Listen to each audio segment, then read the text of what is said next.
Aujourd'hui, nous découvrons les soustractions qui sont un petit peu plus difficiles, car comme vous le remarquerez, le premier nombre ici dépasse 10, donc nous ne pourrons pas utiliser les mains.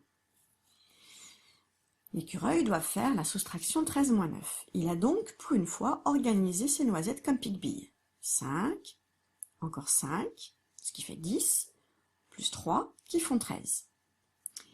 Mais au lieu de faire comme pique-bille, lui, il va barrer ses noisettes à la fin, comme ceci. Mais il est obligé de les compter. J'en barre 1, j'en barre 2, j'en barre 3, 4, 5, 6, 7, 8, 9. Il a barré donc 9 objets. Et il sait que 13 moins 9, du coup, ça fait 4. Mais il a dû quand même compter les 9 noisettes qu'il a barrées. Alors que pique-bille, lui, il se dit, mais attends, 13 moins 9, il faut que j'en enlève 9. Mais je vais enlever les 9 du début. Si j'enlève les 9 du début, comme ça, je sais que dans ma boîte, il va me rester un jeton. Parce que une boîte, si j'en enlève 9, bah, il m'en reste un. Et du coup, je vais rajouter à ce jeton qui est tout seul, les 3 de 13, ce qui va faire un total de 4. D'accord? Vous ouvrez votre fichier de maths à la séquence 105. Et attention, nous faisons une dictée de nombres.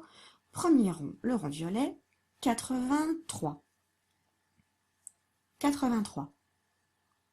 Rond vert, 94. 94. Rond rouge, 84. 84. Rond bleu, 89. 89. Et enfin, rond rose, 90. 90. Attention, vous prenez votre crayon bivert et vous faites la correction. Maintenant, dans le cadre A, nous avons repris le même principe que tout à l'heure, sauf que c'était 13 moins 9 et que là, c'est 12 moins 9. Donc, l'écureuil essaye de calculer 12 moins 9. Donc, il a organisé ses noisettes comme pique-bille, 5 et 5, 10 et de 12. Mais, pour en barrer 9 à la fin, il a dû compter 1, 2, 3, 4, 5, 6, 7, 8, 9. Et du coup, il en reste 3. Donc ici, vous pouvez écrire comme moi que 12 moins 9, ça fait 3. Pique-bille, lui, il calcule aussi 12 moins 9, mais il se dit « Ah, mais 12, c'est 10 et 2.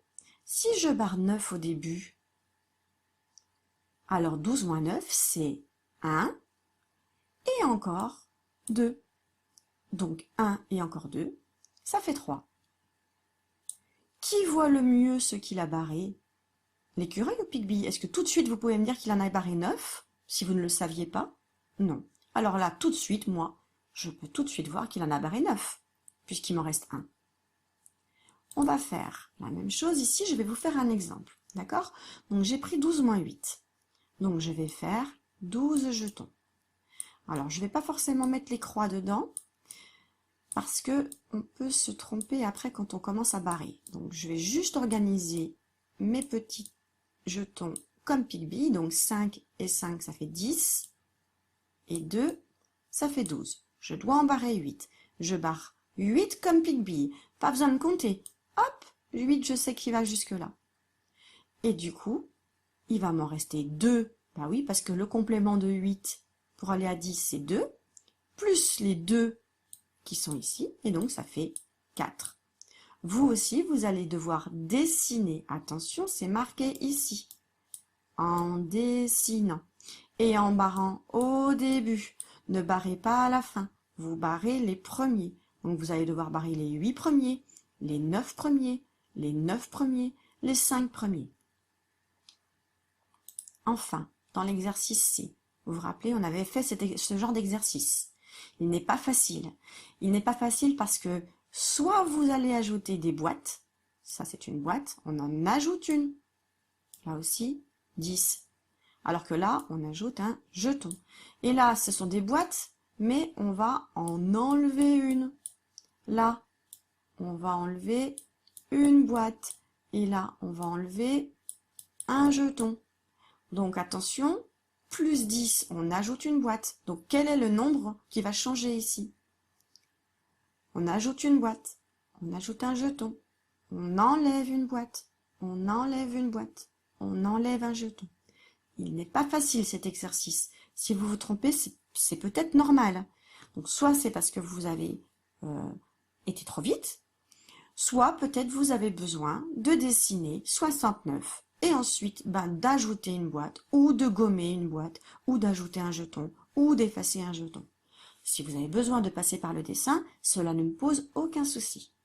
Enfin, je ne réexplique pas les additions naturelles, soit vous écrivez directement le résultat sur la ligne d'en dessous, soit vous gardez le premier nombre, vous décomposez le deuxième, et c'est parti, mon kiki!